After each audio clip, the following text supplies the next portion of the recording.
That's okay. I have done it 800 times and I still have errors. So I'll let you guys go. Enjoy it. Thanks for your help tonight, Ryan, as I try to catch up on stuff.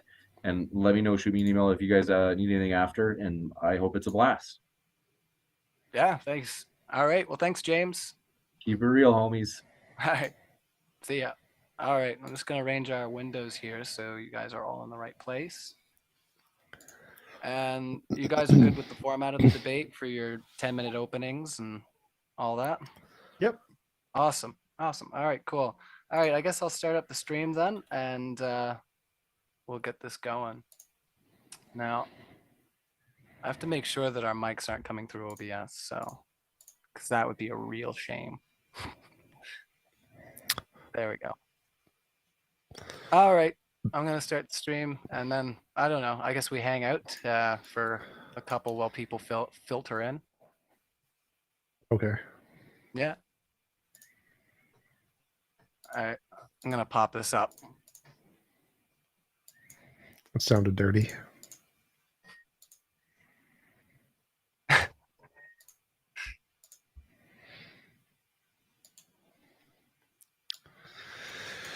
Free pawn.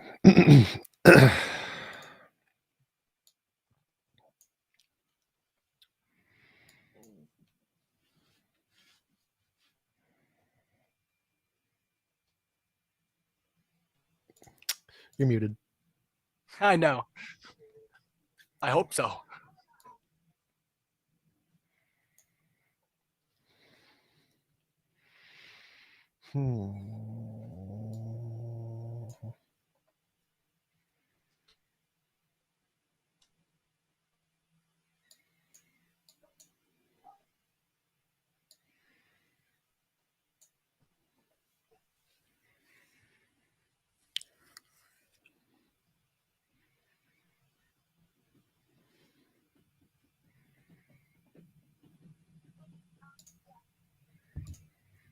I do not wish to do that.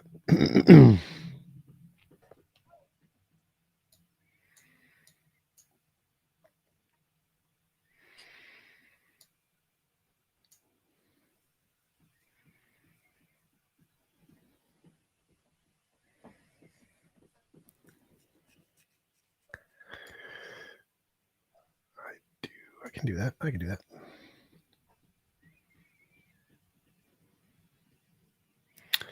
That is very pretty. Free queen. Free queen maneuver. Rage quit.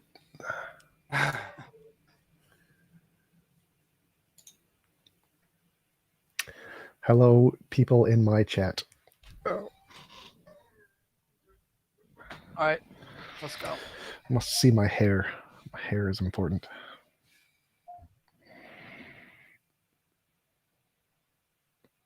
Amy has a new look. Yes, Amy has a new look. Hey everyone, tonight we're going to be debating whether Mormonism is true. And to kick us off with our 10-minute opening, we have Kyle on the side of Mormon. So Kyle, I'm going to kick it over to you for your 10-minute opening, and the floor is all yours. Okay, I'll go ahead and share screen then. All right. Okay, hopefully we can see this. Really happy to be here. Thank you for having me. This is my favorite subject to talk about of all time. So, can you zoom in a little bit? It's kind of small. Yeah. Okay. Yeah. Thank you. Much better. Here, this is just a basic definition of science, and I just wanted to start out by establishing some really basic common ground. So here we have science means just systematized knowledge in general. TJump, do you agree with that? What was the question? Science means systematized knowledge in general. Do you agree with that definition? Science is a method to gain knowledge. I don't think science is knowledge. Okay, so you don't agree with this definition. Science is a way to gain knowledge. It is not knowledge itself. Okay, so there goes branch of knowledge of study, systematic knowledge, any branches of knowledge, systematized knowledge. Okay, so yeah, you're just kind of going off of something completely different there. You're kind of referring to the scientific method. So it's a method. Science is a that method. is There is no like science knowledge. Science is a method, and that method gives us facts, which are then called scientific facts. But science is the method. Like, Okay, so you don't agree with any of these definitions then? no, those are all agreeing with me. Systematized knowledge in general is a method. Yes, systematized. A system is a method. System and method are the same thing. Those are synonyms. Okay, so it's not just a way it's organized. Systematized is different than organized. No, system and method are synonyms. System and method are synonyms. Okay. Yes. Okay. And over here, I've got the definition of evidence. I like something that makes plain or clear an indication or sign. His fever, or sorry, his flushed look was visible evidence of his fever. Or I could say, my head felt warm, which was evidence that I might have a fever. So it's not for sure, my hands might just be cold because I'm nervous or something like that, but it's not proof that I have a fever. It's just a sign or indication that this might be so. Do you agree with that definition? Sort of. I would say I would actually use the Stanford Encyclopedia of Philosophy definitions. They're a lot better than the thesaurus.com. But the definition of evidence, dictionary.com. well, the definition of evidence is anything that can increase the probability of a proposition being true or false. That is evidence. Anything that can increase the probability of it being true or false. Yeah. Okay. And so someone's head feeling warm, that is increases the probability they have a fever. Yes. Okay. I think that'll work. So over here, I'm going to address something that's going to be a little bit out there, but I promise you I'll tie it right back in here. This is from the Onondagan creation story. It's part of the Iroquois Nation's creation story. And it's called The Earth on the Turtle's Back. Have you ever heard of that? Yes, I have heard of that. Okay. So we've got The Earth on the Turtle's Back. Native American, they're like around the Great Lakes area of the United States. And in this story, we have this creation story goes as there's a sky people, people who live up in the sky, and this woman has a dream. And in this dream, she sees a tree and gets this big prompting that she needs to uproot the tree. And so she goes and tells the sky chief. The sky chief says, yes, we need to pay attention to our dreams. And so they go with the help of the sky chief. She uproots the tree. And all of a sudden, when they uproot the tree, they find this hole in the ground. And that leads down to this other world, basically, that's been beneath their feet this whole time.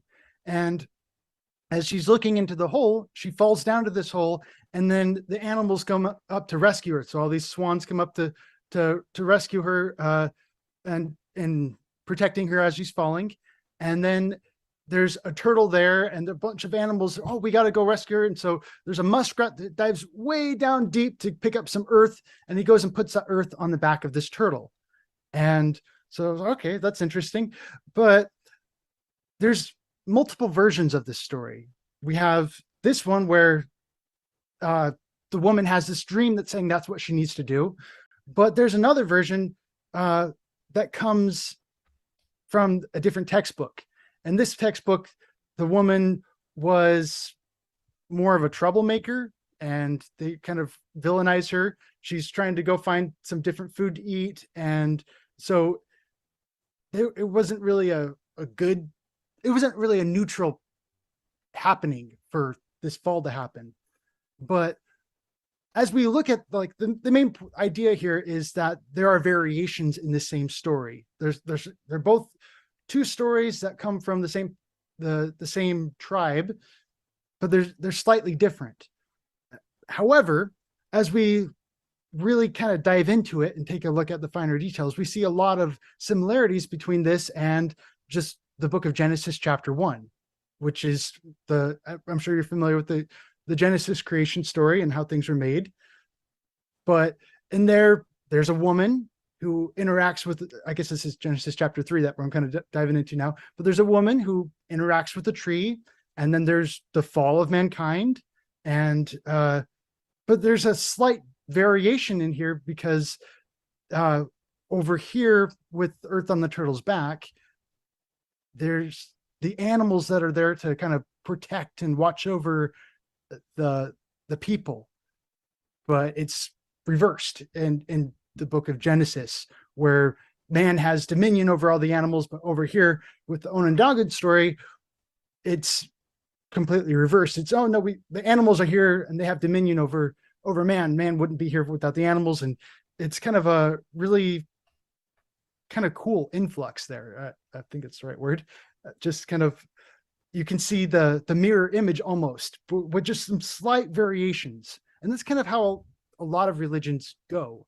They all started off with one basic origin story, and then they kind of split off over time and sometimes it's intentional and other times it's not so intentional. Sometimes people just kind of slip of the tongue. Oops, my memory isn't perfect, kind of a thing.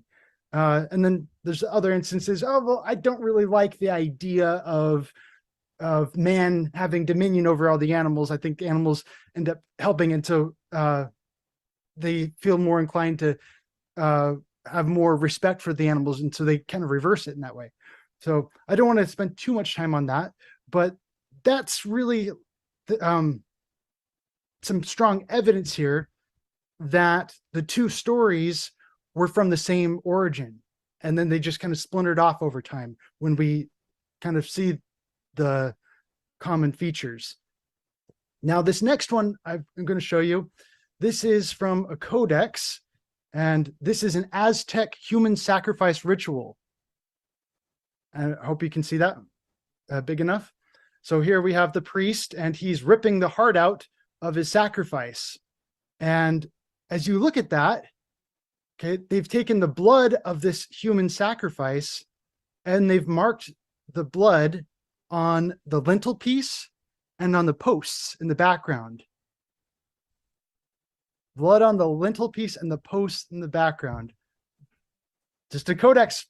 Yeah. And this is Central America, over in the Mexico area. And yeah, that part really stood out to me because that's something we directly see in the Old Testament, in the book of Exodus. That's what Moses did in the Passover, was he took the blood of the lamb and he marked it on the lintel piece. And so it's very, very specific. But this is a human sacrifice instead of a sheep.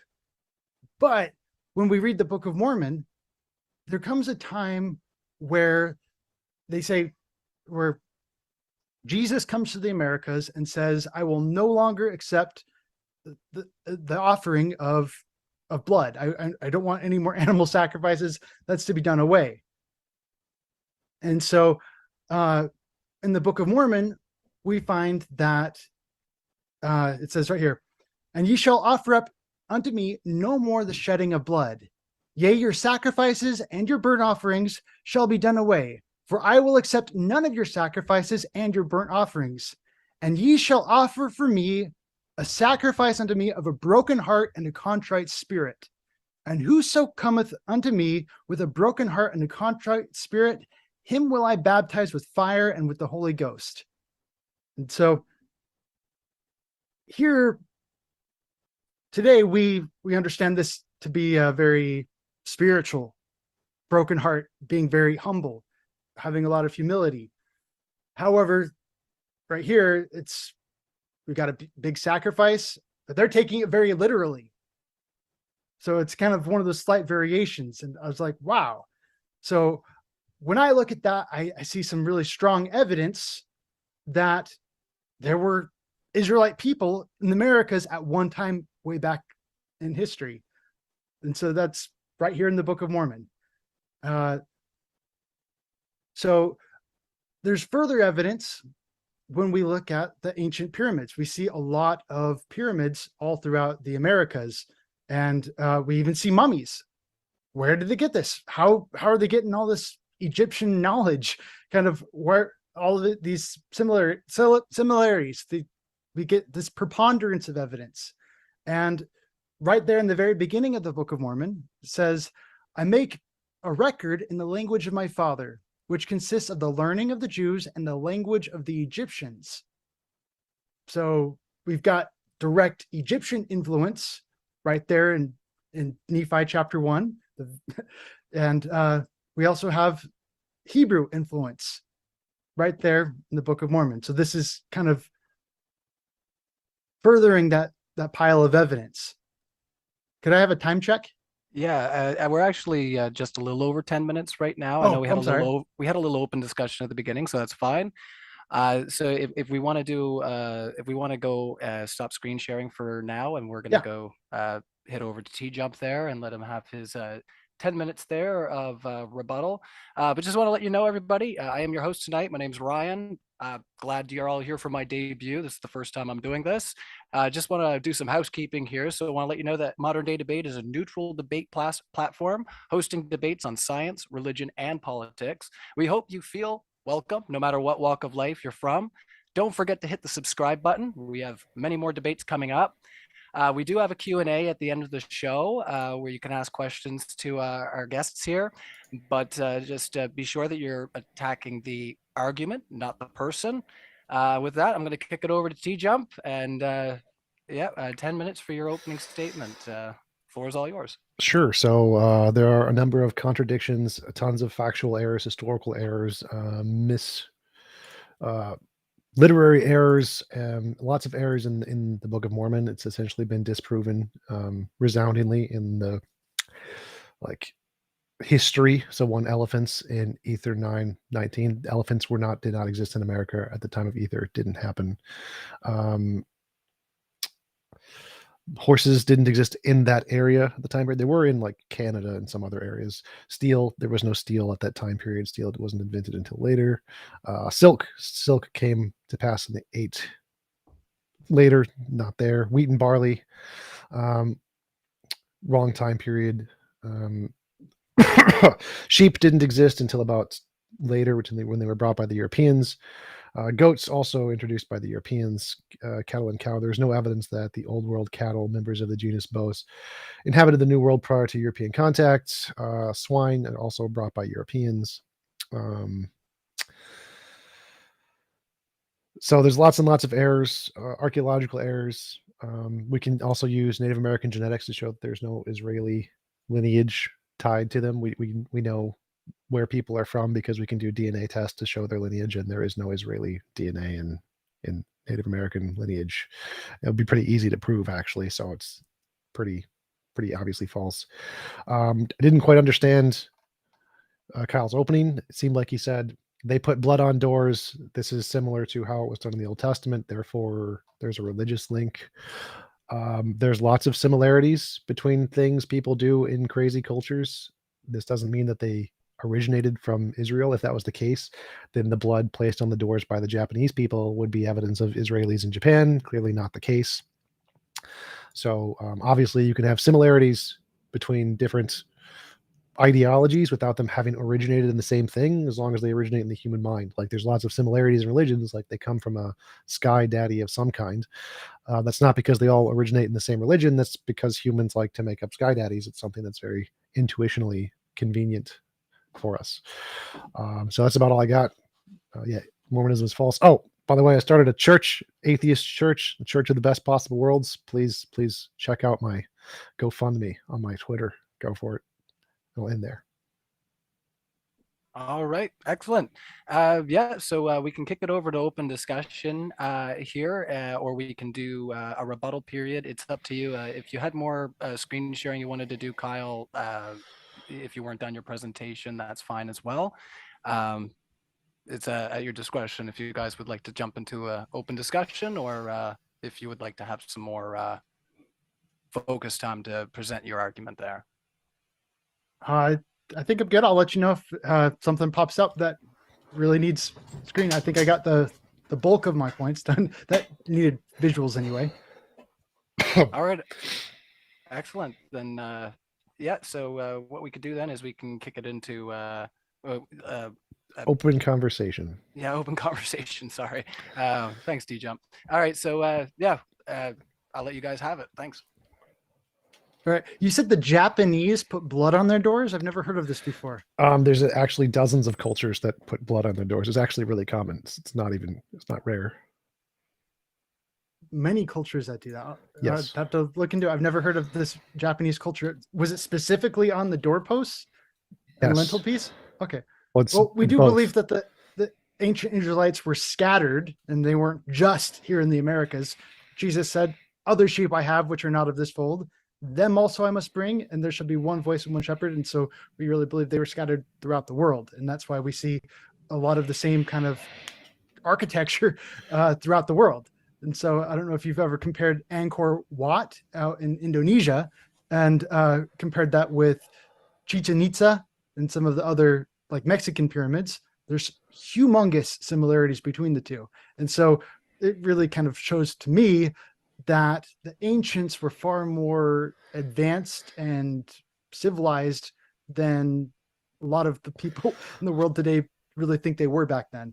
Well, I agree they're pretty advanced for their time period. That's true, but the reason they're similar is because they're pyramids. Pyramids are a triangle. It's like a three-dimensional triangle. Of course, they're any pyramid made at any time is going to have similarities to other pyramids because it's a pyramid. And so like the materials that they use to make the pyramid are going to be stone because they can't make other things. So any pyramids made at that time period are going to be made of stone, and they're heavy, so they're going to have to be transported in a very similar way. So there's going to be lots of similarities if you build a similar structure with similar materials with the same technology.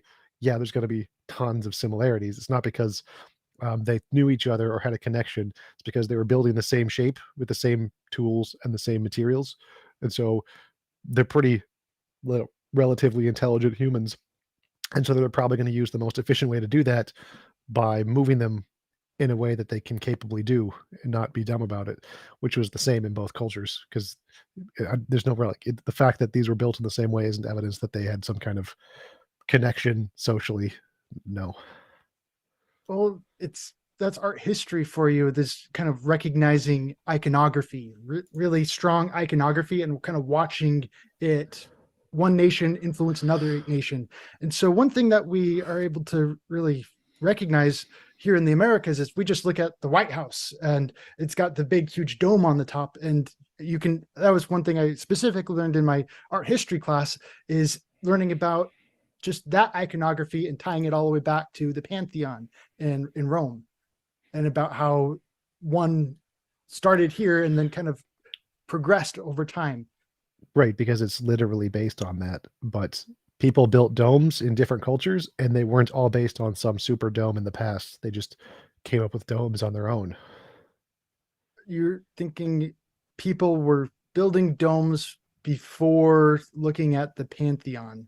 Yes, people built or just domes kind of- all over the world. I mean, there was the first ones, and then other people built them too, not based off of the first one, with other technology. Domes have been built in multiple ways in multiple cultures.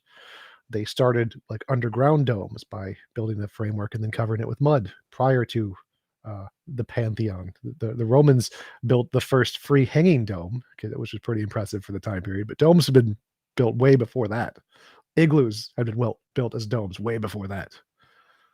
Okay, I can take it with igloos, but igloos aren't really painted on the underside to look like the heavens. And so there's certain kind of iconography that kind of goes into it. And so it's kind of like having a very specific logo, and then all of a sudden seeing that logo in other parts of the world where it really shouldn't be. And so one of these kind of iconic markings, you can see the triptych doors, where you have the larger door in the center, and then you have two smaller doors to the left and right of it. And that's something we specifically see on Angkor Wat, and we also see it out in the Americas as well.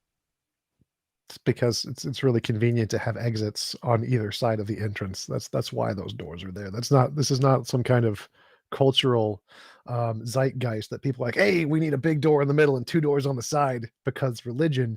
It's because it's convenient. It's like the same reason that pyramids were built in the shape of a pyramid was because it works. It's convenient. And so the reason you have two exit doors on either side and one big entrance door in the middle is because it's more efficient to get people out that way. Movie theaters do this also. Does that mean that movie theaters are influenced by religion? No, it's just it works well. Okay, so I'm just thinking about like Roman columns, and they've got the different kinds of Roman columns, and all of a sudden if you see those certain same columns in other places in the world, you're going to say, oh, that was just coincidence that it has like the exact same columns. No, that would be very, very interesting, but they don't have the exact same columns anywhere else in the world. I'm using an example. I'm using an example to say, hey, if you saw this Roman column with the kind of the scrolls on the top and the bottom, that's a pretty iconic image. Would you agree? And so if all of a sudden you were seeing those in Japan from like ancient times, you're like, Romans, Japan, what? And so it's going to raise some questions and kind of show some evidence of one culture influencing another culture. I'm not saying this actually happened with the Roman columns, but that does happen with other things, such as the cryptic doors and also with the steepled arches. They've got certain arches in Egypt that have like stairway arches. That's the best way I could describe it. Kind of sawtooth kind of stairway arches. There's a whole bunch of them. And so this is kind of one example, but I think we're kind of diverting away from the point of the main thing, which is specifically marking the doors with blood. And you haven't really shown me all this other evidence of the Japanese and if they did it in the same manner or anything like that. Not that it would really knock anything, because yeah, it's one icon that's being shared among the other places, and there can be variations to that. Okay, so there are lots of myths people do, specifically with blood, and there's no reason to think that these are connected big culture. There's no connection there. You've made no argument for that. Whatever you just said, oh, look, these people put blood on the door. Oh, and these people also put blood on the door. You have made no argument that indicates that they're the same culture. You just said, oh, look, two similarities. They also have eyes. That's what we do. That's what we do. No, we that's look not, we look that's for not what historians similarities. do. That's not what historians have a very rigorous method for establishing if one culture was affected by another. Just seeing that they do things similar is not that method. That is not what we do. That's like if I said, oh, look, you have a beard and I have a beard, therefore we're brothers. Like, no, that's not the correct method. See, Well, okay, I'm considering taxonomy, and the way taxonomy is done is by looking for similarities in animals. And so here is a very similar concept. It's like taxonomy, but with culture. no. So similarities between animals are extremely specific. Like you can find exactly the particular bone and where it splits off from a double hinged jaw joint to know exactly where the evolutionary tree branches off. And so it's not just saying, oh, look, that has toes. That also has toes. They're the same. That's what you're doing, or the equivalent to what you're doing. The fact that people put It's blood common on doors. ancestor, common Right. ancestor. And so we can say we do that with birds all the time, is count the number of toes on the bird and say, okay, yeah, this one's got like the cross bird, like the woodpecker, they've got the cross like 4 toes. Yes, on the exact woodpecker. precise numbers, exact precise shape. Those are good analogies. Saying they put blood on doors is not analogous to that. That's like saying, oh, it has feet, and elephants have feet. They must be cousins. Sorry to interrupt you guys here. Uh-huh. It does look like we moved a little bit away from the topic of is Mormonism true? So if we could move back into the debate topic there a little bit more succinctly there. I do also have another announcement here, or some more housekeeping, I should say. If you didn't know, all the debates on Modern Day Debate YouTube channel are uploaded to the podcast within 24 hours of them being live. So you can find Modern Day Debate on your favorite podcast right now, and you can hear all of these debates ad-free. So we could push the topic a little bit back into the topic of Mormonism, and it seems like that's what the live chat's kind of pushing here. Okay. So the argument is that simply saying that there is a similarity is not evidence that they are intrinsically linked. In order to show they're intrinsically linked, you would need something concrete like DNA. We know for a fact there is no common DNA between American Indians and Israelites. The genetic markers between those two groups are entirely separate. They have a common ancestor hundreds of thousands of years prior to that. There is no mingling between once you get Israeli ERVs to Native American ERVs. Doesn't happen. There's no such thing. So we can tell they are not the same. Okay. So you seem to have this major impression in your mind that if the Book of Mormon were true, it would have to be perfect. No, At least that's kind of the impression that you gave me. You're saying, oh, well, there's all these inaccuracies in the Book of Mormon. And so sure. because there's inaccuracies, it can't be true. Is that seemed to be your argument before? No, like your claim specifically about Israelis being in South America, that to be true would have to show DNA proof, which it doesn't. So that part we know is false for that reason. The claims about Mormonism being like the word of God or whatever, if it is the word of God, you would expect it to be true mostly and not have blatant falsehoods. And it has blatant falsehoods, which would give us reason to believe it's human. It's evidence that it's man-made and not God-made. The very, like in the introduction of the Book of Mormon, and at least in 2 other places in the Book of Mormon, it says that it has potential errors in it. It openly acknowledges that. It's saying, don't treat me like I'm perfect. Okay, it's got potential errors in it. It's written by man. It's translated by man. So yeah, we should expect that. We should expect there to be some kind of errors in it along the way. It makes room for that. That doesn't lend evidence that it's the book of God. So like I could say, I have a book written by the all-powerful, all-knowing being of the universe. Oh, but it has some errors in it. That isn't evidence that it's actually the case that it's written by God. That's called a hedge. You hedge your bets. No one claims it was written by God. If it's like inspired by God or whatever, true facts. Inspired by God, but written by man. Right. It's, What's the difference between Mormon was not God. What's the difference between a book that inspired by God, written by man with tons of mistakes, and a book made up by man with equally as many mistakes? What's the difference? How do you tell the difference? You said that really fast. I'm sorry. How do you tell the difference between a book that was completely made up by a guy who claimed it was inspired by God and just has a whole bunch of mistakes because he didn't know anything, so he got a bunch of errors, and a book that was actually inspired by God but written down by a guy who didn't know anything and got made a bunch of errors? All right. A bad guy wouldn't write something like this, and a good guy who is just making it up, a good guy wouldn't write something like this if he's just totally ad-libbing and just making things up. If he's just writing a novel, a good guy wouldn't do that. Okay, I'm not. And a bad guy isn't going to write something that's that great. I'm not following this good guy, bad guy dichotomy. There's no evidence that good people and bad people have a proclivity to write certain words as opposed to others. There's no scientific evidence of that. People make stuff up all the time. Good people write bad stories. Bad people write good stories. There's no good, bad people will do this argument. That doesn't make any sense. Yes, people can make stuff up. I mean, Jonathan Smith was a terrible person. He was a liar, a fraud, convicted many times over. So he was a bad person. Smith? I don't know who Jonathan Smith is. The guy who wrote the Book of Mormon, whatever his name was. No. There's Joseph Smith. Yeah, that's him. Definitely different. That's okay. him. So yeah, he convicted translated fraud, the Book of Mormon. Convicted fraud. We know he's a bad person, but I wouldn't bring in his character. I don't care about his character. His character doesn't matter. You're trying to make some kind of argument that his character would make it impossible for him to write this book. Like, no. In fact, most people who make religious books are bad people. So it would actually make more sense that bad people would exactly write this.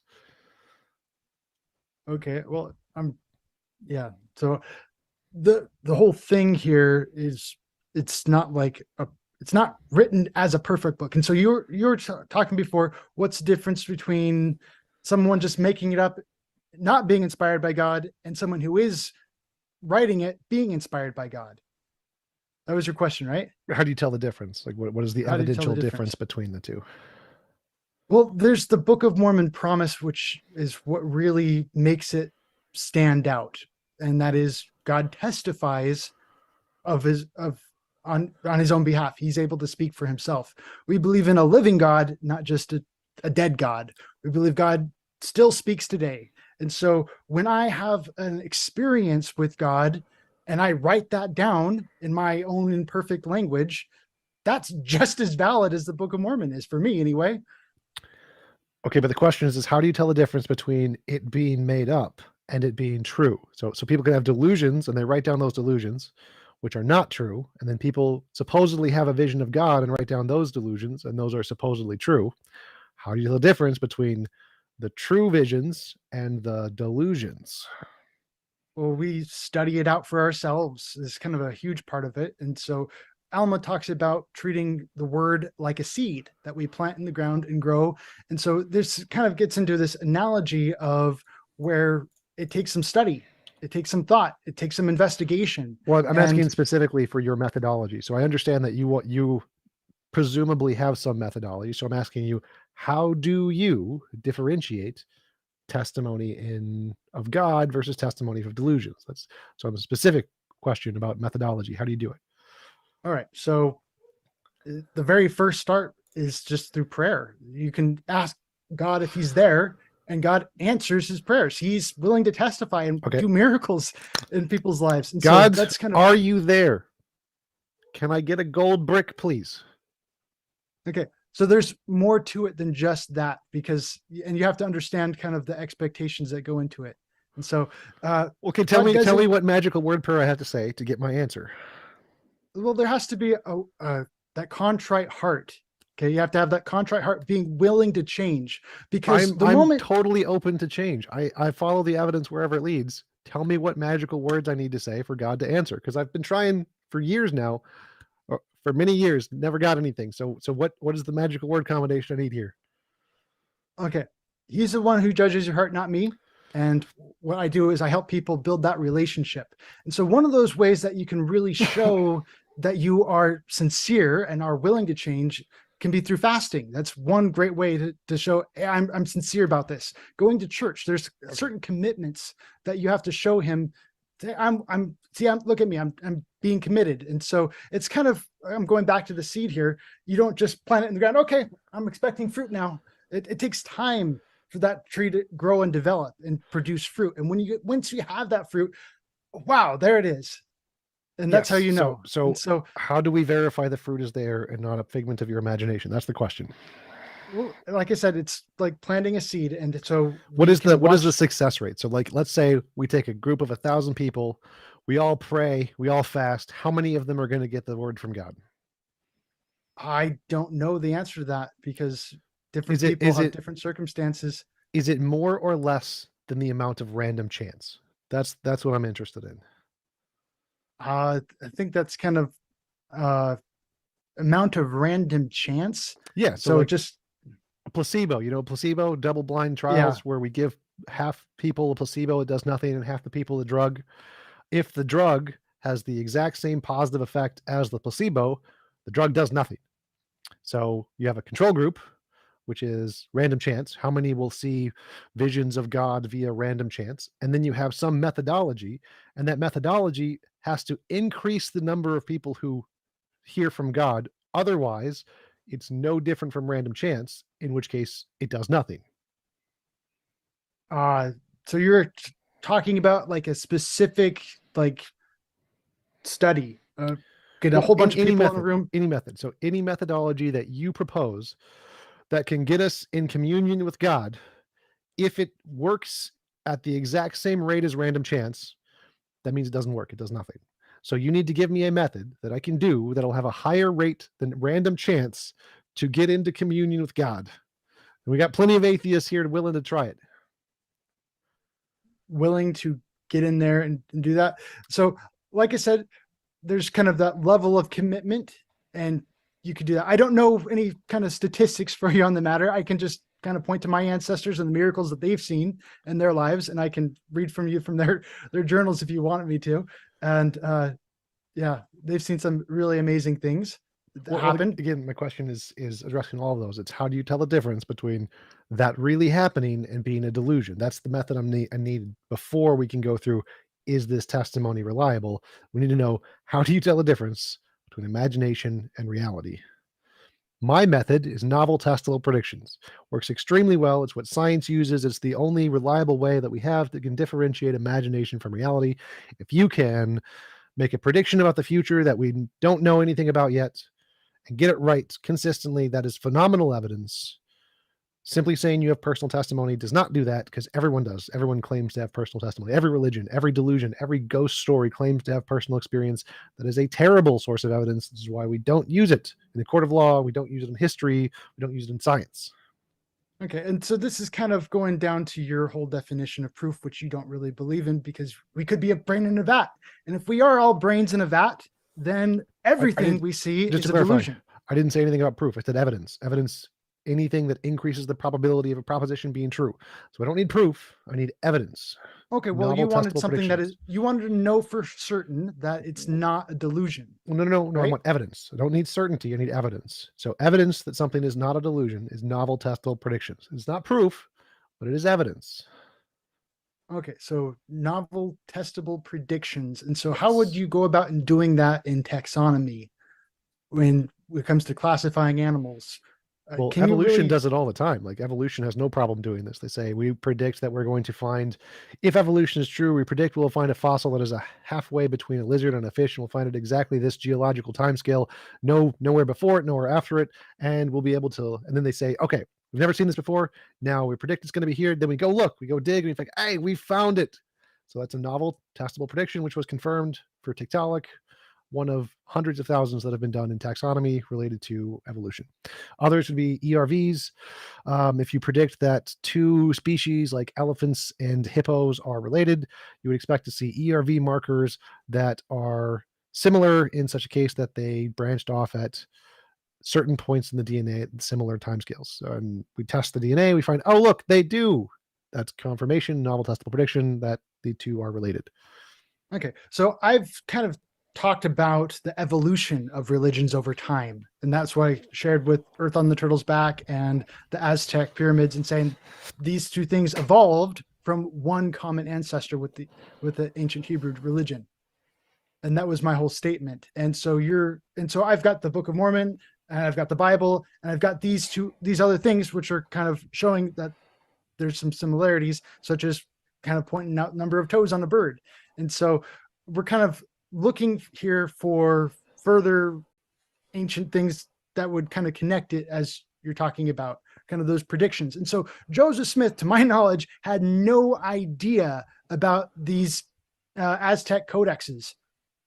No idea. Okay. That was something that was out of his mind. So all of a sudden these codexes pop up and, oh, wow, look at that. I'm going to say that's evidence. It's improving the possibility that Joseph Smith was right. Wait, what did he predict? What was the novel prediction that he made? The novel prediction he made was that there was Hebrew influence here in the Americas. That was his whole thing. He did, like, 14-year-old boy doesn't just, oh yeah, that's totally the thing. So if I predict there's Hebrew influence in Japan and I see a similarity between the Japanese and the Hebrews, does that mean I'm right? If you find similarities, then that's going to increase the possibility that you are being right. I agree. No. So in order for it to be evidence, it has to be specific. You can't just be vague and ambiguous. It's called an ambiguity fallacy. In science, you're not allowed to say, there will be some similarities between this culture and this culture. That is not evidence of anything. If you want evidence, what you need is something specific, which is why I said you will find a transitional fossil between a lizard and a fish at exactly this geological scale, and never above, never below. It's extremely precise. Saying culture A will impact culture B in some unknown way, and then you look at all of the tens of thousands of things relevant to culture A and try to find one or two similarities between culture B, that is called an ambiguity fallacy. Any of the tens of thousands of factors relevant to culture A may or may not be similar with every culture in the world. You can pick a random culture, Eskimos, and find similarities between their culture and Israel culture. Does that mean they originated the same? No, it means that people adopted random cultural things, and some of them are going to be the same across cultures. There are lots of flood stories. Does that mean they all came from one flood? No, because floods happen all over the world. And so because floods happen all over the world and impact people in a very profound way, they will all come up with stories related to floods. It does not mean because that they are similar that they must have originated in the same story, one flood. Like, no, that's not how it works. Because people have brains and people work in similar ways, their cultures are going to have similarities due to random chance. So again, in order to have evidence of your claim, you need something that works at a higher rate than random chance. And simply saying that culture A will have some impact on culture B will not be higher than random chance, because you can find any culture some similarity to any other culture. Okay, so before you ever made the claim that there's going to be some Hebrew evidences in Japan, you were not aware of any of these kind of things. You weren't aware of any kind of similar iconography. And so I think one of those really unique icons in, I guess I'm thinking of China here. China's got the big lion heads. I guess Japan has some of those too. But the dragon lion like Yeah, guard dogs that they put on their it's- temples. Yes. I'm just pointing out like a major icon. Yes. And so, yeah, if you were to see some of those suddenly pop up in Israel, that's There going to are- show you There a are connection. tons of those all over the world. Tons of these kind of lion heads with Dog lion statues are very common. very common. And Yep. you're thinking those just happened by chance? Yes, because dogs and cats are very common, and so people make statues of dogs and cats. It's not because they're some common culture. It's because, hey, oh look, a dog. Those are pretty cool. I'm going to make a statue of it. Egyptians had tons of statues of dogs and cats. Not because they were influenced by Japan, and Japan wasn't influenced in their dogs and dragons by Egypt. It's because there are dogs and cats at each of those locations. And so they made statues independently of dogs in those locations. Okay. I'm kind of thinking here of coloring contest right now, where you walk into a coloring contest and you see a ton of different pictures that are all just colored different ways.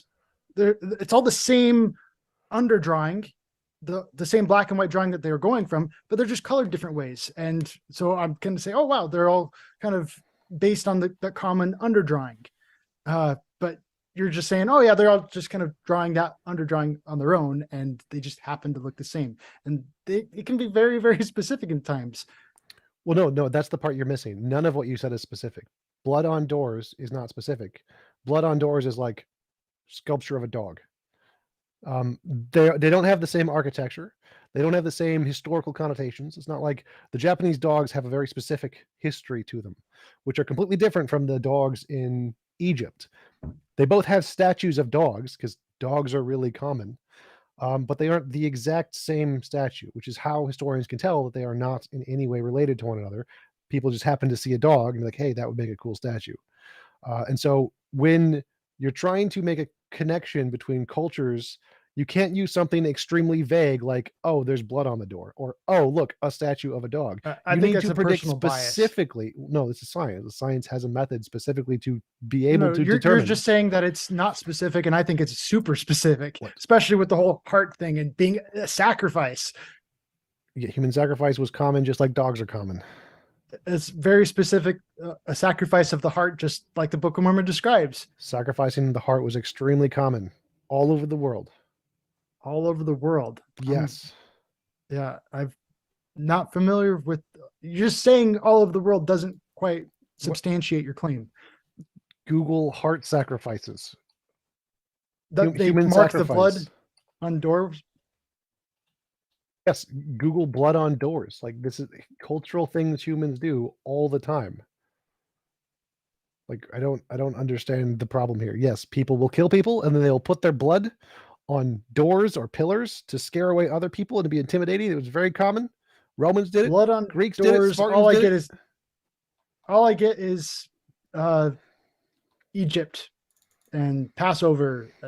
I don't know. Maybe you're going off of a different Google than I am, but yeah, that's my thing. Probably because your 10 plagues of Egypt. Your search engine may be a little biased. Okay, so your claim is I'm claiming that you probably search things mostly related to Christianity, and so it's probably coming okay. up. So your claim is unsubstantiated. Then you just said Google it, and I Googled it, and that's all I got was Hebrew. So I mean, I don't need to substantiate this at all. It's super common knowledge. You can call a That's historian the and ask burden them. of proof. No, it's just like saying the sky is blue. If you don't trust me that the sky is blue, you can go talk to an expert on that one. This is very common in human culture. Go bother a historian on that one. Okay, so okay, you're just saying it's specific. I called you out on it It's not being very specific. It's not specific. Blood on doors is very specific. No. It's not like on the door itself. It like the wood in between. It's on the door That's not posts. And specific. the lintel If you piece think it across. is, you don't know what specificity is. You don't know history, but you can take that up with historians. Like, if you Well, think that's you great can- evidence, then you're done. Like, I don't really care. Like, it's not. I've proven it's not. You can take it up with historians if you want lots of examples. There's plenty of them. Okay, and yeah, it's just coming down Like, to there's that. Right Vikings there. that did it. Eskimos did Vikings it. have done that. I've Yeah. never heard of Eskimos doing that or Vikings doing that. I think you're Okay, just do making more stuff research. up again. You can do more Yeah, research. Like, it's common knowledge. It's on you. It's your claim. Nope, you're done. The You're burden done. of proof you is on don't, you. need to give common knowledge things that happen all over the world and be like, it's the same. Like your argument is just dumb. Saying that, oh, look, there's blood on doors in this culture and there's blood on doors in this culture does not mean they're the same. Have you never heard of correlation does not imply causation? This is very basic. I've fallacy. definitely heard of that. I've definitely heard Your of that. argument is a fallacy of correlation.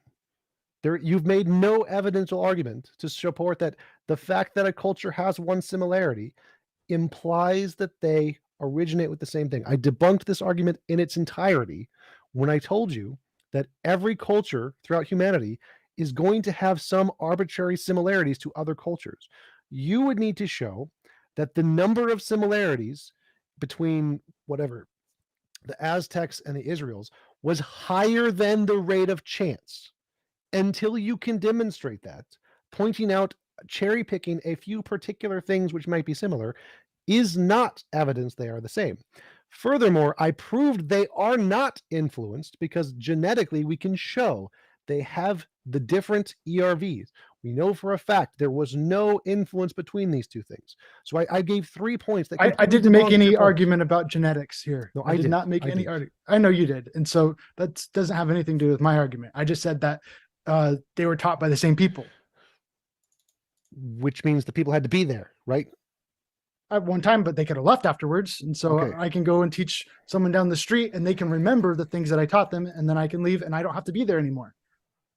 Okay, and that didn't happen. We know historically that didn't happen. It's been proven that didn't happen. There's evidence. And so we see the signature. And so it's No. like I can Again, that's not evidence because you're cherry picking a few things which are the same between several cultures, which you can cherry pick from any culture in the world, which means what you really need to do is show that there are more similarities than random chance. So for your argument to actually be a good argument, what you'd have to do is go between all the different cultures and see if you can find similarities between those cultures and Israel, and see if there's more similarities between the Aztec people and Israel. And again, you also have to use the historical method that they used to already disprove this to change their position. If you can change the historical position and show that the historians are all wrong, that would be phenomenal evidence.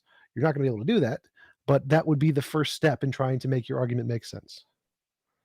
The first step is by pointing out what random looks like. And so I just take every culture in the world and send it through a blender and say, that's random. And because this does not look like that, therefore it's right. No, you'd say if your argument is correct, then there would be more similarities between the Aztecs and the Israel than there are between the Israelis and the Eskimos, or the Israelis and the Japanese, or the Israelis and the Australians. If the number of similarities is approximately the same, then there's no evidence that the Israelis had any impact on the Aztecs whatsoever. It just happens to be that randomly some aspects of their culture happen to be the same as some aspects of a different culture. So your claim, in order to be verified, you can't cherry pick a few similarities, because I can cherry pick similarities of a different culture. You need to show that the number of similarities is greater than that of random chance, or what happens by random chance between cultures that are not related. Does that make sense? Well, you're just going to say cherry picking no matter how many things I pull out, I'm pretty sure. No, you'd have to show like what is the number of similarities between all the cultures on average. You would have to do the work to actually show what that is. I don't know what that is. Have you ever done that with anyone? Like if you were to just look at, okay, if we were to just I do this with at, science all the time. Like this is the scientific method. If you make a claim, you happen to have a null set, the I forget what it's called now, p-values, and of the p-values, you have a base, the placebo, and then you compare that to your expected result to see if it's more or less than the p-values. And so you claim is that Israelis influenced the Aztecs. So for a p-value, what you would need, a neutral value that would falsify your claim, is if the number of similarities between Israel and the Aztecs was exactly or approximately the same as the number of similarities between Israelis and the culture they didn't influence. And then if it had more, a lot more, that would be good evidence that it is not just a coincidence. So you, to make this argument not be fallacious, would need to come up with a value of the approximate random similarities between cultures that happen without any association, and then show that the similarities between the Aztecs and the Israels is more than that. Simply saying, simply picking a few similarities doesn't give us anything. It's the signature on a drawing. Basically, I No. look at the drawings. I can look at a series of drawings to see very different drawings. But when I look and find that signature to see who drew it, that tells me who drew the picture. That's the basics. No, because there are different signatures. Many paintings have different signatures. So the fact that they have a signature doesn't mean they came from the same individual. So what you would again need to do to show that it is the same signature, you need a baseline number. What is the amount of similarities that happen by random chance between societies that have no influence? You need to get that number first. And okay, you're setting an impossible standard. That's here, 'cause not I don't an think impossible anyone has standard.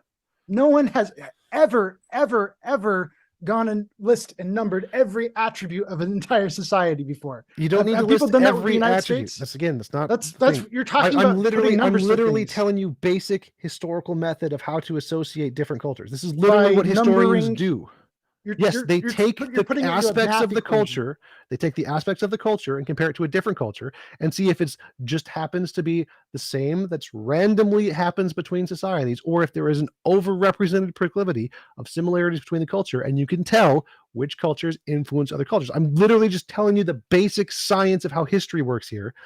You take a baseline. A baseline is what you would expect if there was no correlation. You need that number. This is a p-value. It's basic p-value science. And once you get that number, you compare it to how many similarities are in your two hypothesis cultures to see if it's more or the same to that number. This is not hard. I'm not making any unreasonable request here. It's basic science. You're trying to create this number that no one has ever numbered before. No, I literally just told you, yes, they have. This is how historians do it. This is how they know numbering if all the one different culture affects attributes. another culture. I can list a lot of other attributes too. This is just I don't care. I need iceberg. to know the number of what is the number of similarities between cultures at random. I need to know that number first. It doesn't matter how Who many. has ever done that ever? I literally already answered that. Listen next time. So what you need is a baseline value. You listing similarities is irrelevant. I can list tens of thousands of similarities between me and apes. That doesn't mean that my mother was an ape or a monkey.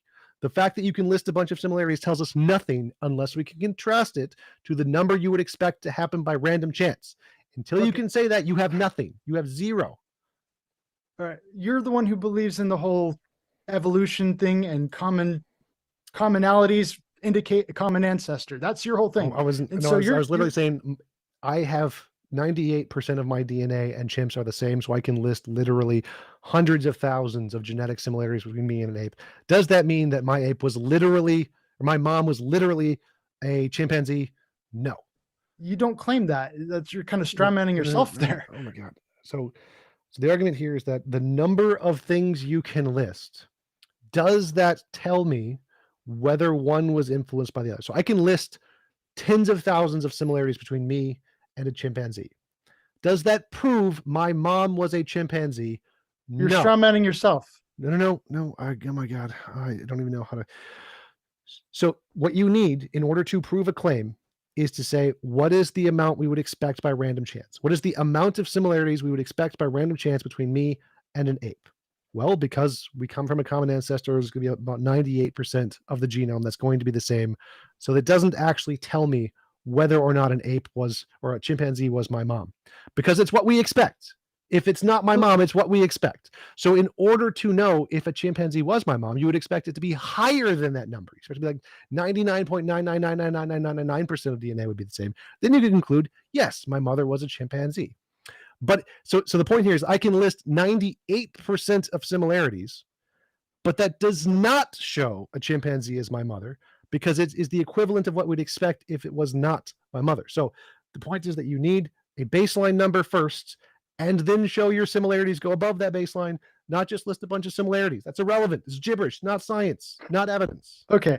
Well, I've never seen anyone do science the way you're describing Then you've never seen anyone do science. I've never seen anyone do science. Literally every scientific paper, get a p-value. Every one of them. Every single paper. All right, you're just making stuff up now. No. Okay, substantiate your claims. Substantiate your claims, dude. P-values. Like, you need a baseline. Have you never heard of a placebo? I've for heard your of head placebos. out Yes. of your Okay, why but do not they all use science is the placebos? same. Why do they use Not all placebos? science is the Every same. scientist who does any trials uses placebos. Why do they do this? Why are placebos required in every single medical test? No exceptions. Why are they required? Not every Every medical single test. medical test requires, by definition, placebos by the FDA. That's It's great for required. medicine. Okay, it's a little Why different in are art they history. required? We don't use placebos in You art use history. the exact same thing in history. You use a baseline You're making stuff p-value, up. contrast that to the data every time. Your ignorance of basic science, and then All right, now you're just saying insulting me. yes, because you're dumb. And I'm that's giving an you the insult. basic science to Yeah. tell you how to provide evidence. You can't do it. You're giving a bunch Right. of random things which you think are evidence, given no way to show that it's not just an effective random chance. Yours isn't evidence. I've explained Okay. this to you. You're done. I can come up with more, and I you're don't just dismissing care. it. You're getting mad. You're just getting mad. Because I've Okay? crushed You want to you. blow up? That's on you. Okay. You're If you want done. to lose your cool? That's You're If you want done. to lose your cool? That's on you. You're done. We can move because into you don't want to the hear anymore. I got it. we can move into the Q&A now, guys, if you'd like. Yep, that sounds good. All right, excellent. And just before we go into Q&A, just a reminder that our guests are linked in the description. If you want to hear more, and that includes the podcast or the episode for this debate, we link all our guests in the description and each podcast episode as well. All right, so we'll get into the super chats that we had here. So our super chat starts out with Big Bad Mama for $2. Says, Kyle, Book of Abraham hoax? ? Do you understand what they're trying to imply with that, or like They're not being implying very specific. A lot of people who don't believe, that's all you can say is Book of Abraham a hoax. You could say the same thing for people who don't believe in the Book of Mormon. Book of Mormon hoax. That's just what people say. I say NASA's a hoax, so that's whatever. Okay, if we got that right there, Big Bad Mama, you can let us know in the live chat there. If you want to clarify a little bit, just pop us a message in the live chat. All right, so Coffee Mom, $4.99. Kyle, what is the current apologetic for the Book of Mormon claim that God turned certain people's skin black because they disobeyed him? Basic science says that is a lie. Basic science says that's a lie. Well, people end up changing over time. And does God end up distinguishing people? Why not? So you can just say basic science says it's a lie, but yeah, when do you go out there and describe what God does at all? Like, when do you go do that and say, okay, this is a lie, that's not? Okay, when you can show some basic science that says what God does and doesn't do, then we can talk. All right, gotcha. All right, and moving ahead, and we have Bob for $2.22 asking, what is Reformed Egyptian? Reformed Egyptian is Egyptian that was made so you can write it easier. And so it's not like straight up Egyptian. So in English, they have shorthand, writing in shorthand versus longhand. I don't know how to write in shorthand. It's something more reporters did back in the day. So that's my understanding of it, is Reformed Egyptian is like a shorthand Egyptian. All right, excellent. All right, just bear with me for one moment here. Right, and Sharik has a commentary for $1.99. Trump's heavenly clam chair makes God blush. True facts. All right, Shriek likes the chair. All right. Yeah, for $9.99, 2 times over, Sean Erickson asked, well, he didn't ask a question. He has more of a commentary here saying, Kyle, I was raised in Mormonism growing up in Utah, and I came out of it a long ago. You know just as well as I do, it is demonstrably false. I truly hope you find a way out, my friend. Good luck. Wow, he seems to be really omniscient there. He's like, oh, I know what you know. And so it doesn't work that way. I think he's irony. Yeah. Irony alert. Irony meter. Irony. Well, I don't claim to be omniscient. I don't claim to know what you know. So that's one of those boundaries I prefer not to cross. All right, gotcha. All right, so we'll keep going here. Another one from Bob here for $2.22. We have, how according to the witnesses did Joseph Smith translate the Book of Mormon? How did he translate it? Yeah, so they're asking how, according to the witnesses, how did he translate the book? through inspiration and the power of God. Okay, got you there. And Mark Reed for $5 asks, Kyle, Romans used to put hyena blood on doors to protect from witchcraft. TJump is correct on this point. Thresholds were important, so was blood. All right, you guys. Hyena blood. Okay, that's not really straight from the heart or a sacrifice. Any comments there, TJump, on that one? That's kind of directed to the two of you there. It says you're correct, so. I mean- Yeah. So it's just there are similarities between cultures and things that people value. Blood is one of them. Hearts is another one. And so the fact that people use those in rituals to do magic is extremely common. And Kyle wanting specific examples of this is just kind of silly. Like, yeah, there's tons of them. Okay. I don't know how is it being put on the mantle, the top, on the visor? It's just being tossed on the door. Like, it's really, really not specific at this point. If we could expound on that. And also, Rome was not that far away from Israel. So should there be some kind of a cultural influence To protect from absolutely. witches? What do you think happened in the Passover? We were kind of To protect from we witches? We put the blood on the door to protect from the destroying angel. So we could take that as an evil spirit or something like that.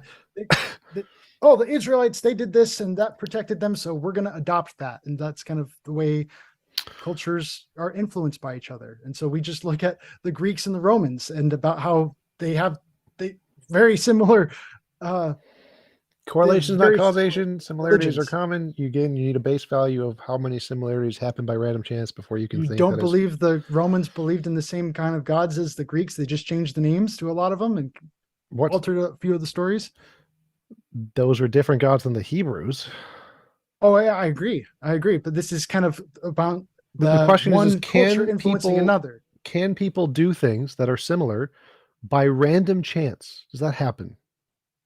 By random chance. Yes. Do people randomly do certain cultural things that happen to be really similar because Putting of one random block chance? on top of another, I could say that people could randomly do that. Okay, Right. So building the block question towers. is how do you tell the difference between similarities that happen by random chance and those that are more than random chance? The question Well- you need to answer is well, how often do they happen at random chance?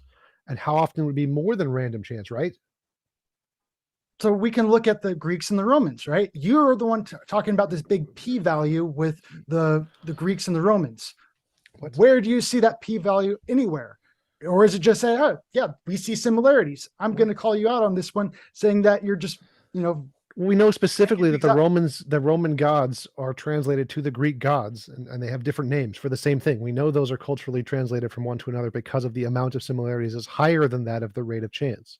There are and lots of one was similarities. okay, so you're okay. I'm trying to hold you to your same standard that you're trying to Yes. hold me to. Sure. And so you're saying that we've got all these things and we can't just say it all happened by correlation does not equal causation. We have to have the p-value. We have to have all these numbers in there. Yep. But I don't see any numbers. Have you ever heard of any numbers? Yes, And that's literally history what they textbook do I've in ever- history. Yes. In Literally that's what every they do. history textbook I've ever read, I've never heard them list out the numbers when it comes to the similarities. Maybe you And should so if read you want to better claim that books. if you want to claim that's the case, substantiate your claim. Well, again, they all do this. This is literally a thing. All What do is this. the amount Yeah. of similarities that happen by random chance? Is this more or less? That's the premise of every paper when they're claiming similarities. All right. Well, How let's see often does this it with the happen by Greeks and the random Romans. chance? Is this more than random chance? That's the question. That's how you Yeah, know. We can look at the Mayans and the Aztecs, the Greeks and the Romans. There's a lot of different neighboring civilizations that have influenced each other. We could look at Yes. Japan and China. And they Japan and happen China- at a higher rate than civilizations that are unrelated, right? If civilizations are unrelated, they will have some similarities, but that number will be lower than civilizations that influence each other, right? They're going to have more similarities, right? Yeah. And so Why is that's that what I'm hard? talking about. But I've never seen anyone number it. You're saying that it's all about the numbers. And so Yes, China it and is. Japan, somewhere out there would have had to number it, but you Yes, have they do. no. They do. They literally do in all Let's of the see it. papers. Let's see Read the it. papers on history and how they make That's three similarities. papers, but I am not going to point you to any specific papers Because because they all have it. Pick one. it's BS. Okay, you're just making stuff up. Just like last time, you were wrong Substantiate when your I was claim. making stuff up about the blood on the door. You're wrong this time as well. You're just trying to insulate yourself from I your false I still beliefs. haven't seen any. I still haven't seen anything to substantiate your claim. Again, you're just trying to insulate yourself from common knowledge facts of history. Please get educated on basic academia. Like, just Google Now some you're just history throwing papers. insults because you're mad. No, I've destroyed you. Like, you just don't No, know you history. didn't. You're just Completely making up destroyed stuff. you. You never Alright, did. let's, You can't let- destroy let's, me uh, without P substantiating your values. claims. Yes, p-values, let's- common term used in all papers. Oh, but you haven't given a specific paper. It's p-values All because it's in all of papers, them. really? Yes, I've never seen that yes. in. P-values. They're well, pretty the important. You last- may want to Google basic scientific facts before you Yeah. talk about things because it's pretty important. Talk The to a last historian. scientific paper I read was from Jacqueline McLaughlin, or McLaughlin, as some people like to say, and which is saying science never proves anything, but I don't see any kind of p-value in that paper. So you're saying it's in all papers, therefore it should be in that paper, but it's not in that paper, so therefore you're wrong. She probably doesn't know how to write a paper then, but I This agree. is Science Dr. doesn't prove Jacqueline anything. McLaughlin in the college in the Journal of College Science Teaching. So she's the teacher of the teachers, and I can No, pull she's it up not. for you right now, and I can screen share it with you and That's right. totally demolish you on that. So, No, but it does because have a you're making p-value. you're making this all-encompassing claim. It's in all papers. That's your all-encompassing claim, but it's not the case. Okay, but your dumbass paper has nothing to do with reality. It's not a claim about reality. Well, I'm glad you disagree with Jacqueline McLaughlin because No. I wholeheartedly disagree with Philosophical her. conclusions have nothing to do with does one culture or one fact in reality relate to another fact in reality. Saying science doesn't prove stuff is not a derivative equation between two facts. What you're saying is just, again, your ignorance of science, to make a relevant analogy here. If you're trying to compare two species or two cultures and want to know if they relate in some way, you're going to need a base value of how much they're going to rate by chance and the number of relations to know if it's more than that. This is very basic science. The fact that you're so ignorant of basic science is just astounding. I've debunked you. You're just Move you're on. just throwing more I've just insults. debunked You're you. just Move throwing on. more insults. Okay, I can be 'Cause more I've debunked respectful you. than that. Move on. Okay. Okay. All right, let's Okay. move on to the next question there, The fellas. person doing the debunking doesn't get all insulty. They don't. There's no need for that. If you're winning, there's no That's need a to throw insults. fallacy, moron. You can insult someone and win at the same time, as I'm doing now. Moron.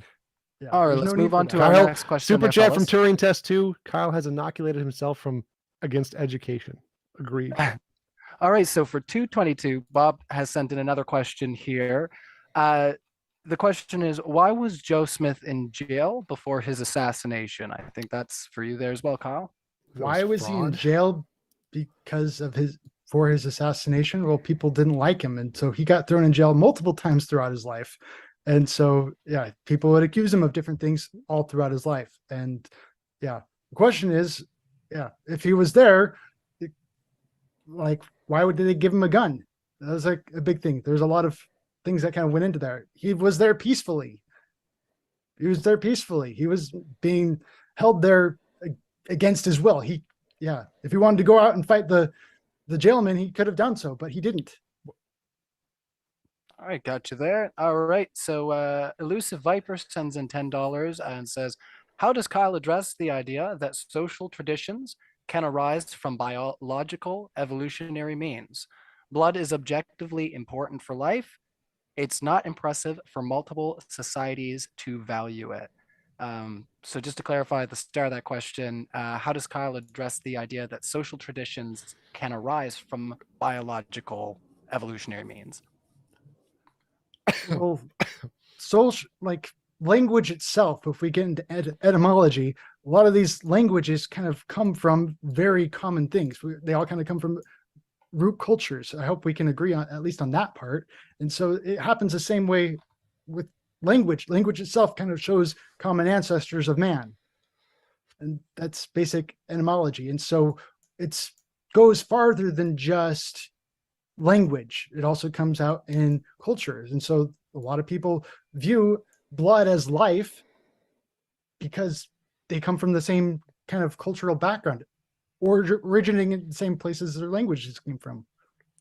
Or they die when they bleed, and so they think blood is important because if they lose it, they die. Could also associate blood with death in that way. Yes, that's probably why it has been seen as important throughout all cultures, even though they have no relation to one another, because they die if they lose the blood. or they die if they see the blood. So it can equally be put on with death. In fact, with it actually gets seen as death a lot of times because a lot of people say, "Oh, their divinity don't bleed," and so that it actually becomes a mark of mortality. Having blood is what makes you mortal. All right, gotcha. I got Ozian Talks, $5. I believe God does not exist and that I'm rational for my belief. Not sure about Mormonism with infinite gods and humans, with one causing the other. That's With- the Okay, so can you say that again? yeah, I'll read it in its entirety. I believe God does not exist and that I'm rational for my belief. So the bulk of, I think, the commentary is not sure about Mormonism with infinite gods and humans with one causing the other. With one human causing another human to come to pass. Oh, I think it I means the guess there's a lot gods. of Because in Mormonism you can become a god, and the no, god. no. It's we are gods. We are children of God, and so that's kind of when Jesus said, "Ye are gods." That's written in the book of Psalms. Yeah, so it's not just having one God, but we are all the children of God. All right, And so gotcha. if they want to say they don't believe in a God, they have to define this word God. And so yeah, I just look at the ancient Egyptians and they believed their leaders were gods. And that was something like a title that even like the judges and throughout the Old Testament, they would be referred to as gods. They'd get that title being God's representative. And so if you want to say that judges don't exist, that's on you. All right, excellent. So we'll continue on here. Matt Lay sends in $2. I hope I said that right. It says, "When does the Mormonism debate start?" So we can move on from that comment there. For $10, Rihanna Randall says, "Okay, Book of Abraham. Joe translated Egyptian and said it was written by Abraham. Then it was actually translated and turns out to be a basic funerary test. Please explain how that's not a con." Please explain how that's not a con. Well, we can look at the book of Abraham and do a deeper study on that if we have time. So, yeah, that's all I can say on that. Okay. And how are you fellows doing for time right now? Because we have a couple questions in the live chat, but we're getting near the end of the super chats here. So we can keep going with some of the other questions that we had in there. It's up to you fellows entirely. Sure, I got one super chat from my end. Kyle, I see similarities between your hair and Hitler's. How heavily were you influenced by him? See similarities? Yep. I don't know. So that one's a little bit too on the attacking the person side of things, but appreciate that, TJump. There we go. Yeah, we have another one in here for $5. Brigham Young taught that both the moon and sun were inhabited by people. Has the Mormon Church ever found scientific evidence of that to be true? I haven't seen any scientific evidence of Brigham Young ever saying that. And so he's been attributed with saying a lot of different things. Exactly how many of those things he actually said, I don't know. Hey Joe, So I how's it think going? we'd have to kind of cross that bridge when we can see the evidence for it. Okay. Gotcha. And our last super chat for the super chat questions so far, we have that bandana guy. It says, "Kyle, do you agree that any contradiction proves that it's false? If you say no, then you have a different standard for moon landing versus Mormonism." Any contradiction for, okay. Well, when it comes to the scriptures, I look at like a whole collection of things. Okay. And so I kind of test it out piece by piece. And so I can say, okay, this part's true, this part's true, this part's true. Oh, but I'm not really sure about this part. And so, but I'm going to go and look for other things. And so I was talking about this with the Bible recently. Okay. The Bible talks about a place called Jerusalem. Does Jerusalem exist? Okay. Jerusalem does exist. That part of the Bible is true. Okay. Well, it also talks about a place called Egypt. Does Egypt exist? Okay, yes, Egypt is an actual place that does exist. Okay, that part of the Bible is true. And it also talks about the Red Sea. Is there a Red Sea between Jerusalem and Egypt? Oh, yes, that does exist. Okay, that part of the Bible is true. And so we can break it down into multiple pieces, and then all those pieces together make one big thing, one much larger picture. But if, okay, well, it says something about corn in Jerusalem. They planted corn. Did they have corn at the time? I don't know. I don't think so. Maybe that's an error in translation. And so that part might not be true, but does it disprove the entire book? It disproves part of that book, not the entire book. All right, excellent. So yeah, while we wait for more super chats, if you guys aren't in a hurry to go anywhere, I get some regular questions that I pulled out of the chat that might be of interest conversation here. If you guys want to stick around for those. So I have here from Joe Doman asked earlier on, what supernatural events has Kyle seen, if any? What supernatural events have I seen, if any? I've seen quite a few. Kind of like, yeah, I talk about some of the dreams I've had on my channel. I've had different dreams that have been significant and have meant something to me. Learning things that I'd never known about before. Like I didn't know what treacle was, and now I had a dream. Recently, I had this dream where I spoke with John Wesley Powell, and then I was like, "Okay, what's your favorite food?" And he tells me it's like a treacle smoothie. And I woke up and I was like, "It's a really oddly specific dream. Why would I randomly be dreaming about John Wesley Powell?" And yeah, and what's treacle? And so I actually went and looked it up, and John Wesley Powell is an actual person who was kind of famous explorer in the Midwest. I knew about that vaguely, but I had no idea what treacle is, and so I didn't even know how to spell it. So I went and started looking around online to try and figure out what treacle is, and I figured out how to spell it, and found out that treacle is a kind of molasses. A molasses that was back in John Wesley Powell's day. It's the right time period, and it was a drink additive. So I thought that was interesting. So that's kind of one example. I could talk all day about other examples that I've had or my ancestors have had, but I think, yeah, we'll give some time for other people. Okay. Yeah, I do have one here as well for TJump. Somebody made a commentary on, they said that you said the phrase "the science of history," and they had a bunch of question marks. I'm not sure if you had said that or if you had commentary on that, but Yeah, history is a science. The field of history is one of the fields of science. I'm not sure what it has a methodology. The methodology can be used to verify claims. History is a science. It's one of the soft sciences. I don't understand the question exactly.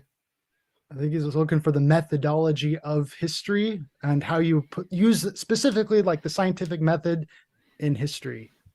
It's not really something that you do as much testing with, maybe. Well, you do actually. There's lots of them. Archaeological testing, so you make novel predictions about where you'll find. Like they did this for the population of the Promised Land after the Exodus. They made predictions about how many pots and huts and things they would find when they dug up every inch of land from the location. And they did this, and they found that the population was significantly smaller and never had a massive increase. So they do the same novel testable predictions in history that they do in every science. all right, awesome. Yeah, so we got another super chat in here, $1.99 from Kyle. Sorry, not from Kyle. Sorry, from Coffee Mom. Says, Kyle, New York exists. Is Spider-Man true? No. No. Okay. But that part of Spider-Man is true. So Okay. Any comment from you there, TJump, or good on that? Well, it's a perfect analogy for his argument. The fact that there is one similarity between two stories doesn't mean that the two stories are inspired by one another. I think that the better way to phrase it would be something like, was Spider-Man influenced by a different story that had New York in it because they both have New York? Well, no, they could both just have learned about New York in completely separate ways. It doesn't necessarily entail that one story would have been inspired by another. They can both come to the same New York example of a fact without actually having been inspired by one another. okay, what about Ninja Turtles and the movie that just Spider-Man, Amazing Spider-Man #2, and Ninja Turtles, the whole plot line of mutating the world, climbing up to this big tower and having this big epic battle on top of the tower? We see commonalities in both movies. Yeah, those are It's tropes. kind of like the Like same plot. well, there's lots and lots of tropes that are very similar between movies that have absolutely no relation to one another. So like fights on big towers is something that's happened in tens of thousands of movies. That does not mean that they are all inspired by one super movie that happened first that had battles on towers. Um, there are common Well, it's themes. kind of trying to spread mutagen all over the place, and so Spider-Man 2, they're trying to turn Well, everyone into the lizards, and then I have and no the idea Shredder about and Ninja Teenage Turtles wants to turn. Like I don't know Never the saw that specifics movie. of those two stories, so I don't actually know if they're related to one another or not, but I do know that there are tropes in movies there's lots of tropes in movies, and that doesn't necessarily mean that they're all inspired by the same thing. Okay, so but we do agree that there are a lot of recycled material that you see all the time in movies, where one movie is Sure. definitely influenced by another movie. Sure. So all of a sudden, if we see another movie come out there that has people living in computer program, you're going to say, wow, and you're going to immediately go start looking for similarities to like the Matrix or something like that, right? Yeah, but that doesn't mean it's influenced by the Matrix, because there are movies that exist independently came up with these stories without watching the Matrix. Like the fact that they have the same story doesn't mean that they originated from the same source material. Okay. I think the more recent one is I read the book I, Robot, and I see that book influencing tons of other movies out there from similar concepts, like Mother. If you've ever watched that one on Netflix, that one's very much kind of borrowing from I, Robot. All right, excellent. Yeah, we have another one in here from that bandana guy. Another one for $10. And he asks Kyle, then you don't have the same standard in thought when it comes to evidence. In the moon debate, you said the moon landing was fake because of contradictions, but yet not in Mormonism, question mark, dishonest. He's coming at you a little bit there. Yeah. Yeah, I think he'd have to go into more detail than just that. Like he's got to substantiate his claims. All right, excellent. So yeah, that was the last super chat there. Let me just move over to some of the other questions I had here. Master Optics asks, what does architecture have to do with Mormonism? What does architecture have to do with the Book of Mormon? And so the Book of Mormon specifically talks about a group of Israelites with that Hebrew Egyptian culture coming to the Americas. And that's kind of like a major theme in the Book of Mormon from, most of the Book of Mormon here talks about that family coming to Americas and then growing from there. And so a lot of that is directly all about that. And so we're talking about Mormonism. I'm talking about the Book of Mormon. And so, yeah, great book. It has a lot of different details on that. And so there's a lot of really fine things about it that I'm just going to say that Joseph Smith, there's no way he could have known that, such as the Codex is here. Yeah, so his architecture argument made logical sense. If there was lots of architectural similarities between Israel and the Aztecs, that would be good evidence that they influenced one another. So that I think the question didn't understand the logic of his argument, which it was a logical argument. I just don't think it's true. Okay. All right, excellent. Yeah, so we have another super chat here.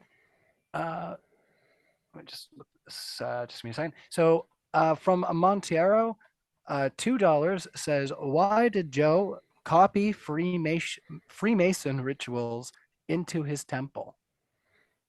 Why is there Masonic like similarities within the Church of Jesus Christ of Latter-day Saints? Well, Joseph Smith saw a lot of things, and when he saw certain things, those things inspired him. And so from like ancient days. And so that's kind of what opened his eyes. And so the way that was currently being used was wrong. And so it's about a restoration, taking things that are currently being misused and correcting those things and using them the right way. All right, And gotcha. so I'll also point out that Masons killed Joseph Smith. They were the ones who murdered him. When he was dying, he was calling out to the Masons he recognized in the group of people. So All right, awesome. And so sorry there, Kalados, that I missed your super chat there. Khaled had sent in a $20 super chat, asked if Kyle, if significant cultural similarities between Israelites and Aztecs existed, then how come we don't see it in significant cultural practices such as warfare? Why were they so different? there's a lot of time. And so these ancient Israelites came in around like 600 BC. And so there's from 600 BC and then going on, there was a lot of time for them to be influenced by other cultures around them. It never said that they got here to an uninhabited place. It actually says they got here and that there were other people here. And so other tribes that they were influenced by. And so there's a lot more mixing going on there than just, okay, it's a direct influence, only one line of influence. All right, excellent. Sorry if I seem like I'm coming at you there, Kyle. I got a lot You're of right. questions here for you from the super chats. Just bear with me here while I just scroll up here. My apologies. I just lost that one there. So yeah, there we go. How many wives from Toy Ranch for $5? How many wives did Joseph Smith have? If your answer is less than 30, look it up. I've specifically looked into the number of wives, and so a lot of those things are kind of like hearsay. There are other ones that are much more specific, and people, oh yes, we were married, and so I'm going to say more than one. I can feel confident in saying that. I could say as much as 10, but I don't know. A lot of the details after that gets kind of wishy-washy, and so yeah. All right. But yeah, whether or not Joseph Smith had 10 wives or 100 wives, that doesn't really disprove the Book of Mormon. It just kind of says, okay, that Joseph Smith had a lot of wives. Doesn't prove the Book of Mormon is wrong. All right.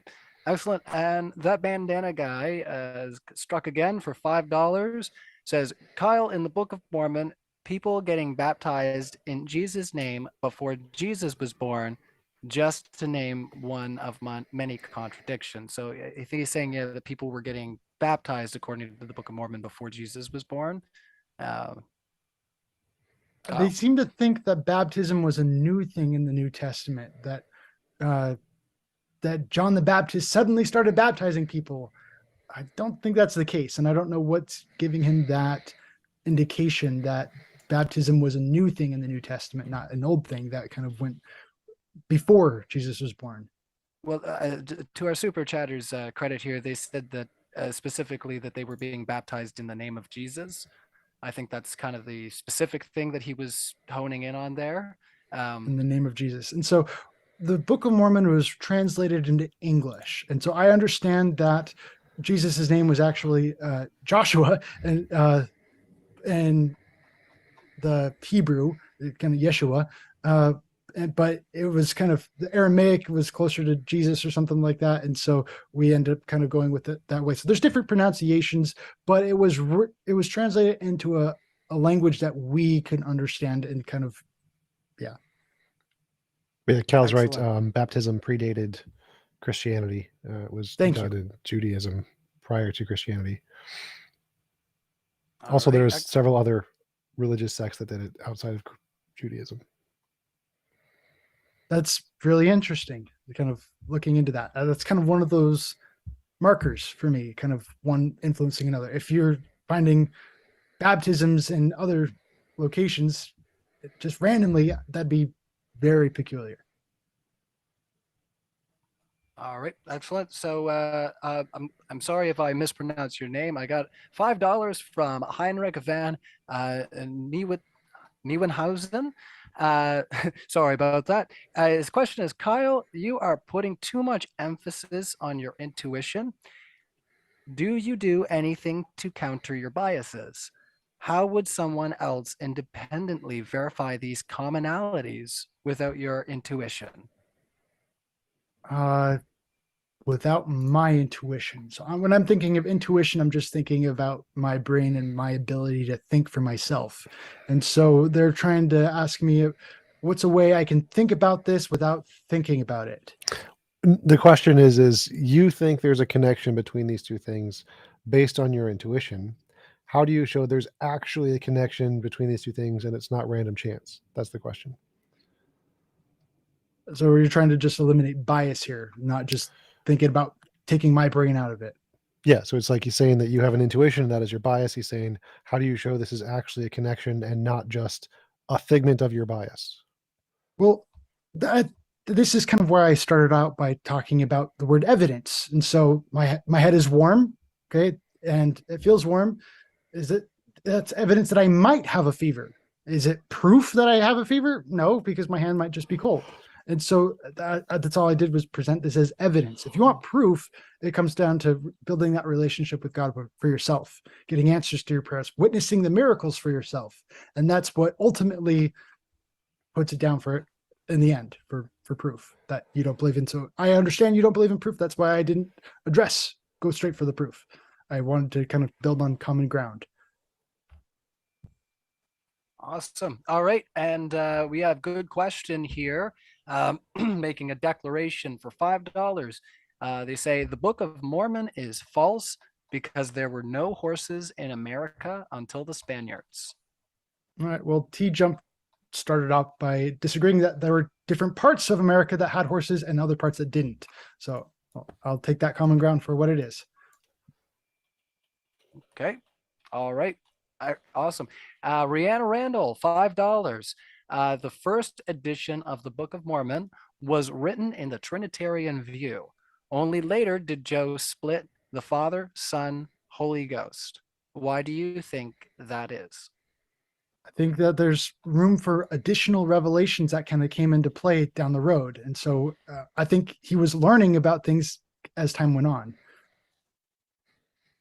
All right. Excellent. And just bear with me here. I got to scroll up because we got quite a few super chats come in. Just bear with me here. All right. So Dion, $5 says, if the Book of Mormon is true, why do Native Americans fail to turn white when they become Mormons? Because they don't need to. I think that'd be kind of strange, really. It's not like there was a reason for a distinguishing factor, and what's the reason at this point? All right, gotcha there. Rihanna Randall again. Why so many contradictions between the first versions? Don't sidestep. They have come in the side chat, so they want a real direct answer for this question here. Why so many contradictions between the many first versions? The many first versions, they're being very specific about this, about some kind of contradictions, but they're not pointing at any specific contradictions. There are contradictions, but what contradictions? So it's not specific enough for me to answer. All right, gotcha.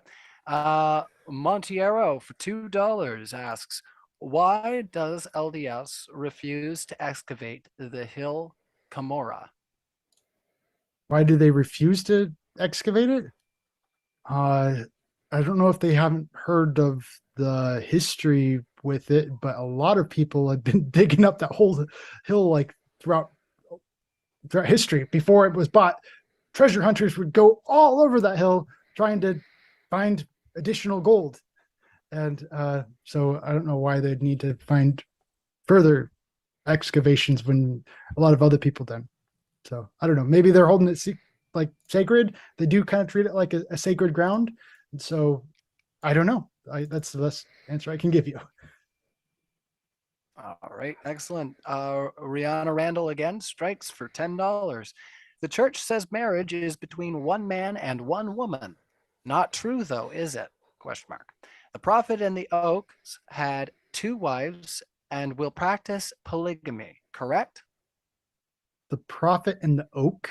I'm not sure what he's referring to there, but I just can point to ancient prophets. It was not like a new thing. Joseph Smith said, hey, we're kind of going for a restoration of all things, and in the Bible, and so that was kind of one of the things that was taught historically in the Bible. We look at Abraham, and he had multiple wives, and so yeah, so he ended up having multiple wives as well. All right. Awesome. That bandana guy, $5 again. So the last question they'd asked was about the baptism timeline. So they did message back to clarify. They say, no, Kyle, I am talking about the timeline. Jesus wasn't born. Therefore, you can't be baptized in the name of Jesus. You can't be baptized in the name of Jesus before Jesus was born. I don't know where they're coming from with that. I think their first question was implying that there's a claim maybe in Mormonism that people were being baptized in the name of Jesus before his birth. I'm not sure if that's something. Yeah, you're aware well, of, but that's taught in the that's Book what of he's Mormon, implying. like 600 BC, that they knew Jesus was going to come. Like, there's a lot of prophecies, even in the Old Testament, of the coming Messiah. And so they were being baptized in the name of this coming Messiah. And so I don't know, like, there's a lot of prophecies about him coming. And so I don't really see where they're coming from on why.